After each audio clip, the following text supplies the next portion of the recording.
Hello students, welcome to the new lecture, and in this lecture we are going to discuss about three topics, that is vegetative propagation. In the vegetative propagation we are going to discuss about the natural propagation and artificial propagation. Each of these have even more subtopics. So now let us start about our discussion. The first one is the vegetative propagation. So vegetative propagation means it is a process of reproduction. In plants, it is a process of reproduction where the reproduction occurs from the vegetative parts. Okay, vegetative parts means what? Leaves, stem, roots, etc. These all are the vegetative parts of the stem, vegetative parts of the plant. Okay, reproductive part is flower, that is separate. But in these individuals, the flower and also the sexual reproduction is not going to occur. That is also vegetative propagation is going to occur. Here the vegetative parts of the plants are going to give rise to a new individuals. This is a type of reproduction in plants. So these parts of a plant are leaves, stem, roots, etc. These are the vegetative parts of the plant. They are going to give rise to new individuals. This is a type of reproduction in plants. So here the vegetative propagation may be two types. One may be natural, another thing it may be artificial. So if it is natural, it is known as natural propagation. If it is artificial, it is known as artificial propagation. So propagation is nothing but it's a type of reproduction and so on. So natural propagation. Natural propagation means it is a type of vegetative propagation where the reproduction of the plants occurs through vegetative parts of a plant, example leaves, stem, etc. So the first, if you take the leaves, they are in some plants, in some species, the leaves are capable of producing new individuals. So it is a type of reproduction. So example, if you see a bryophyllum, okay, if you observe any time the bryophyllum leaf, the leaf of the bryophyllum has some kind of small notches. Okay, small notches on the side. So these small notches, whatever present over here, they are capable of giving rise to new individuals. It means small plantlets will arise from the edges of the bryophyllum leaf. When these small plantlets will falls on the ground, from that point of time they are going to live individual life. So by this way, the natural propagation will occur in the bryophyllum leaf or bryophyllum plant. Okay. And next one is the stem. Stem, in some plants, the stem with weak stem, okay, like runners, stolons, they are going to produce advantageous roots, not rules, they are roots. Okay, so not rules, advantageous roots when their stems touches the ground. So here you can see in the diagram. So here the stolon, okay, the stolon. So this is the stolon. Here it has a weak stem. It has a weak stem and it touches the ground. Whenever it touches the ground, so in that region it is going to produce a root system, adventitious root system over there. So accidentally, let us consider it has broken, the connection between these two plants is broken down. From that point of time, this plant is going to live individual life. This is going to live individual life. So it is natural. Okay, natural propagation means the reproduction that occurs without formation of gametes and so on, by the natural process. Here the man is not involved. Here you can see natural propagation. Natural propagation means it is a type of reproduction where the man is not involved. Okay, man is not involved in this process. Naturally the reproduction occurs, okay, through vegetative parts, that is known as natural propagation. So bryophyllum also same example. Here the stem also same example. Next is there are few examples given here. Example, stolons like jasmine, it is also going to propagate in the same way. Next is strawberry, bulbs like onion, corms like colocasia, etc. These are the different examples that you can see here. Okay, here you can see the corm. Okay, corm is also going to, it is also known as nothing but colocasia, and also root buds in the Millingtonia, tubers like in potato, and bulbs in onions, etc. These all are the such kind of natural propagation. So after the natural propagation, we have another type that is known as artificial propagation. So here you can see the word artificial. Artificial means man is involved in it. Here the man is going to do this process. So that is known as artificial propagation. In this propagation is also occurring through the vegetative parts. Hence it is known as, it is a vegetative propagation, and the reproduction of the plant involves methods. Here the man is going to use some kind of methods for the artificial propagation in these plants, so which can be done artificially, example cutting, layering, grafting, spore formation. So these all are different things. The spore formation is different, that we are not going to include in this. Okay, here you can see cutting, layering, grafting. These are the methods that can be done in the artificial propagation. So first one we will discussing is the cutting process. Okay, cutting, it is a process, the process of where the piece of parent plant is taken with a bud and burying in the soil. So in this diagram you can see the parental plant. So in the parental plant, a small portion is taken, the small stem is cut, and the cut stem is put in the soil or in some other part, in another some part. Okay, so after few days it is going to develop into new individual. It means this is part of the stem, this part of the plant is going to develop a root system. Here you can see that it is going to develop a root system and is going to develop some kind of a shoot system. As a result, it is going to develop as a individual independent life. Okay, so it is the cutting process. After few days, the cut of the piece develops into new plant by producing leaves and also stem leaves and also roots, etc. Okay, so example rose, hibiscus, these are the examples for the cutting process. Okay,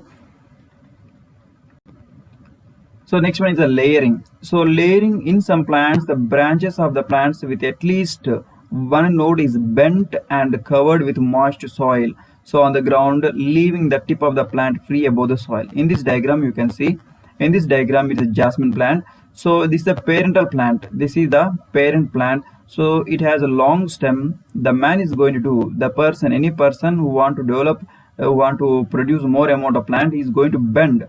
So this stem is bent, and wherever there is a node, it is kept on the soil, and some amount of soil is buried, or some amount of soil is moist soil is covered onto the branch, and also some tip of the branch is above the soil. So what will happen, wherever the branch is touching the soil, that is going to develop root system. So after some time, after few days, after the development of the root system, the human beings or man is going to cut the branch over here. So from that point of time, the parental plant is separate, daughter plant is separate. So by this way they are going to become, so in this process of reproduction. So this is separate, this is separate. So after few days, the branch with a node buried in soil to develop root system. When the buried branch is cut off, the parental plant lives as individual life. Example, Nerium, jasmine, and so on. So this is a process that is involved. So after that, there is another thing is grafting. So in this process of the grafting, the two stems of a plant are joined. Why we will use the grafting process? For the development of desirable characters in a plant, we are going to use the grafting process. So here in this grafting process, the two stems of the plants are joined together, and these stems are made to grow as a single plant. That is known as a grafting process. So here the two plants with the desirable characters are joined together with the help of a twine thread. So here you can see, this is one plant. Okay, here you can see this is one plant, and also this is another plant. So the stem of the plants, both plants are cut down. Let us consider this is the one plant, root system is there. Okay, so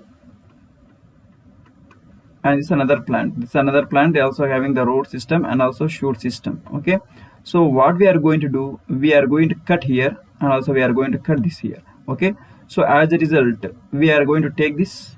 Let us consider this is a plant. Okay, root system. Okay, and this will be the stalk. Okay, this will be the stalk. Why? Because the terminal portion is removed, and we are going to take this region. We are going to take this region and also going to attach over here. So this is, we are going to attach in this way. Okay, so it is going to have the, again, leaves, everything is there. So we are going to tie it with a thread, and also covering with a polythene bag, polythene cover, okay, or polythene strip. So we are using two different plants to do this process. Such kind of process is known as grafting. So here the plant with the root system, is known as stalk, and the plant without root system, only the shoot system, is known as scion. So here you can see, the stalk. This is stalk and this is the scion. Both are joined in this way. So the cutting procedure is different. Okay, in different plants, different types of the cutting procedure is done. Here the V-shape cut is done, and in some plants some other kind of cut is done. So here after that, the twine thread is tied over here. In this way, thread is tied over here, and a kind of a plastic wrap is done to cover it. So this is the process how the grafting is done. So this grafting technique is very useful in improving the varieties of the plant with various flowers, fruits, etc. Let us consider this is a plant one. This plant has the big fruits. It is going to grow big fruits but less taste. Okay, but less taste or less number. Okay, less number. So, and this plant is going to grow small fruits.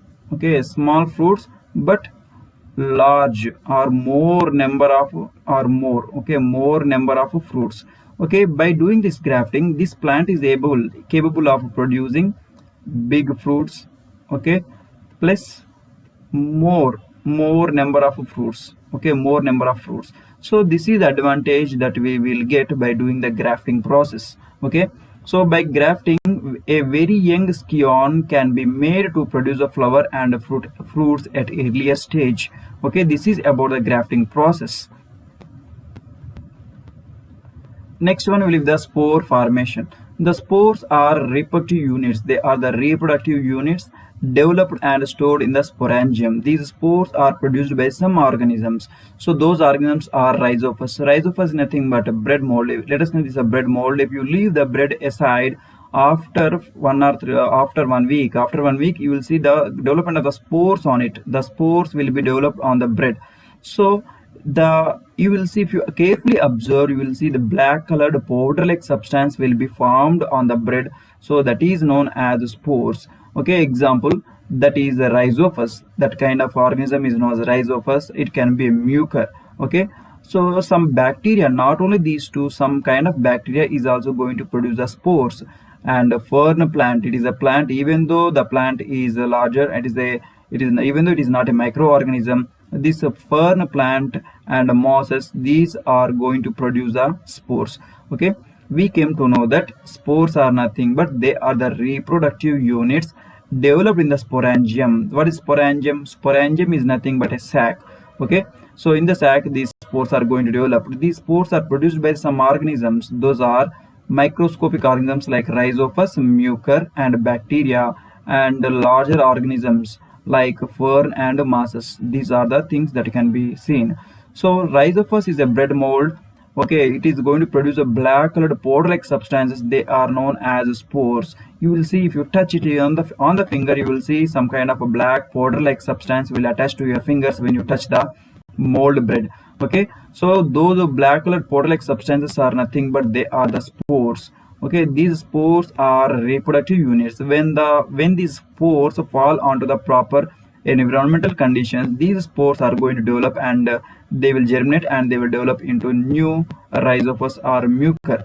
So they are airborne. Airborne means they can travel in the air. Okay, they are very microscopic, and these spores of the rhizophus and mucor, they can travel in the air. Why? Because very less weight and also very microscopic in size. Okay, so next, these are the microscopic units, reproductive units, and also they are going to germinate when they have the favorable conditions.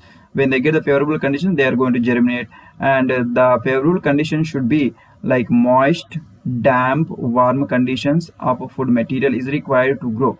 So this is about the spore formation. Now we will discuss about the lab activity, and in this lab activity, our main aim is to observe the rhizophus. Okay, just now we have discussed it is a rhizophus is a mold. Okay, so rhizophus are common mold, so can be observed under the microscope. So to grow the rhizophus, we have to do some kind of procedure. That is, first of all, we have to take the bread and we have to expose the bread into the air. Okay, what happens if you expose the bread to the air, bread or roti? So these bread and roti should be free from the preservative chemicals. Okay, some bread they will add some preservative chemicals. Why? Because to prevent spoiling, they will add some kind of chemicals. So make sure that they do not have such kind of preservative chemicals. So bread and roti can be taken and you should expose to the air, and so that some kind of contamination will occur to the bread or roti. So then after some time, take the bread or roti, then keep it in the plastic bag. Before keep it in the plastic bag, add some amount of drops of water. So why? Because it is responsible for the it will make the organism to grow in the bread or roti. So next, then place it in the plastic bag and store in the warm or dark place for the growth of the mold. So the mold is going to take 2 to 3 days. It will take 2 to 3 days for the germination. After the 2 to 3 days, after the germination, and it will takes again 4 to 10 days time is taken to completely develop the spores on it. Okay, so then after 10 days, after sufficient growth of green or gray colored mold, you can take a small piece of it with a fine dot structures and keep it on the slide, and you can observe under the microscope. So this is the procedure how you can do. Now the method, now you will see how you can observe, how you should operate the microscope, how you should prepare the slide, everything that we will discuss now. Okay, so this is the actual lab activity. The first is the aim. So our aim is to observe the temporary slide of the rhizophus. What is temporary slide? Temporary slide means we are using this glass slide to observe something. After the observation and after the experiment is over, again we are using that, we are going to watch that slide for the another experiment. Okay, that is known as temporary slide. Okay, we have to make the temporary slide of the rhizophus to observe it. So materials required for it is mold sample. Just now we have prepared, no? Just now we have seen how to prepare the bread mold. So take small sample from the bread. So small amount of mold is taken on the plain glass slide, and cover slip is required. Water, disposable gloves are required for this experiment. Now the procedure. The procedure is take a drop of water in the center of the slide. So let us consider this is a slide. Okay, onto the slide add a drop of the water. So onto the drop of the water, take a toothpick.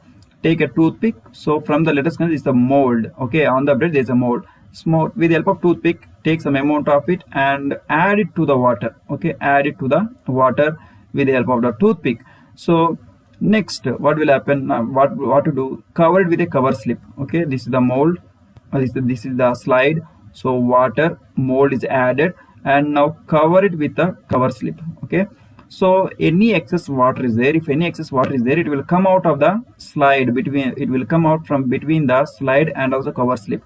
So with the help of the tissue paper, blot it out. It means take away or absorb, with the help of tissue paper or blotting paper, absorb the excess amount of water from the slide. Okay, so now that slide is ready. Carefully keep it under the microscope for the observation. Okay, and make sure while you are doing the slide, bubbles should not be there under the bubbles should not be present between the cover slip and also glass slide.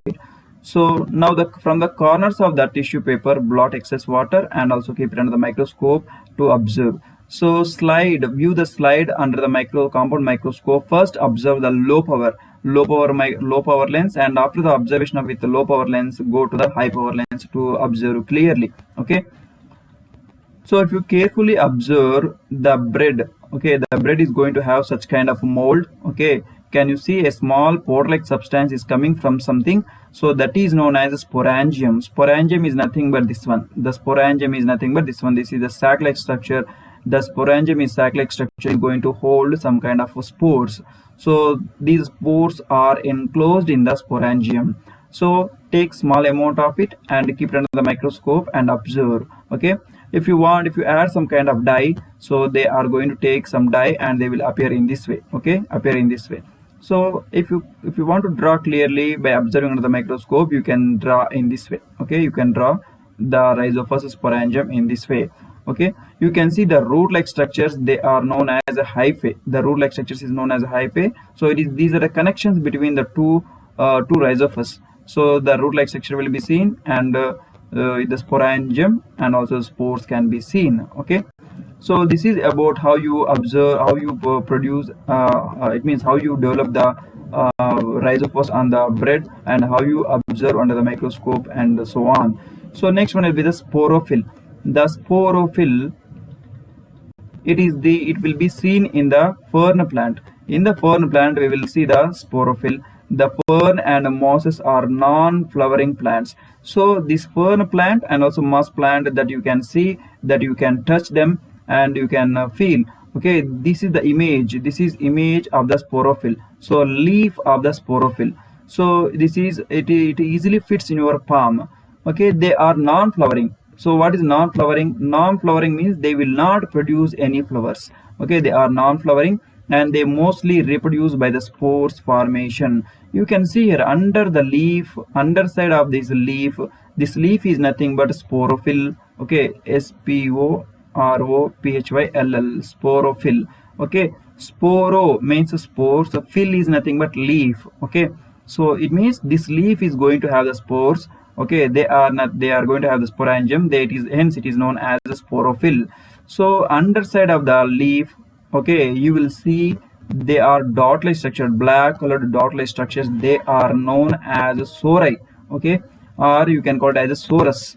These dot-like structures, how these dot-like structures are formed? So this is one sporangium, another sporangium, and so on. So the group of sporangium is known as is known as sori. What is sori? The group of sporangium that holds the spores is known as sori. This sori is present underside of the leaf. Let us consider this is the leaf. Undersides of it, you will see this is sori. Okay, undersides you will see the sori. So the spores are present in these sporangia and can be observed by rupturing gently and observing with the help of magnifying glass. If you have the magnifying glass, so slowly with the help of needle, okay, with the help of needles, open the sori and the sporangium, and you can observe clearly the spores with the help of magnifying glass. Okay, so this is about sporophyll in the fern and moss plants. Next one will be the tissue culture. So what is tissue culture? First of all, see the word tissue culture. Tissue means what? A group of tissue. Okay, a group of tissue with a similar function and similar size. They are known as tissue. So with the help of the tissue, we are going to produce the plants. Okay, we are going to produce the plants just with the help of tissue. Not even the seed. We are not taking the seed also. Just with the help of small tissue of the plant, we are going to produce thousands of the plants. Such kind of procedure is known as tissue culture. So what is tissue culture? It is artificial propagation by using modern technology is known as tissue culture. So what will be using in the tissue culture?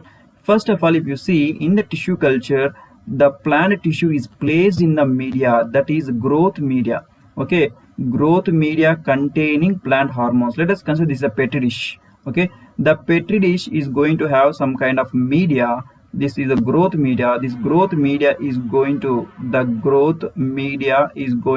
the phytohormones or plant hormones. Phytohormones or plant hormones, both are same. The growth media containing phytohormones are used in the petri dish to grow the tissue of the plants. Okay, and after that this tissue is going to grow inside it, and it will develop into new plant. Okay, it will develop into new plant in the growth media. So by this process we can develop thousands of plant within short period of time. Okay, within short period of time or short interval of time, we can produce thousands of the plants. You can see here, okay, in this diagram you can see the leaf is taken, the leaf is cut. In the leaf a small tissue is taken. The small tissue is added to the petri dish containing growth media with phytohormones or plant hormones. Then it is used for the growth. After a few days, the small plantlets will arise. These plantlets will be taken out and they are grown in a trays containing soil. Okay, so these plants will be grown within short period of time, and they can be transported wherever they want. Okay, so this is known as artificial propagation, including the tissue culture. Okay, and I hope this lecture is helpful to you, and if you have any doubts or questions or suggestions, feel free to post in the comment section, and so that we will respond and we will answer to you. Okay, and we will discuss the next topic in the next lecture. Okay.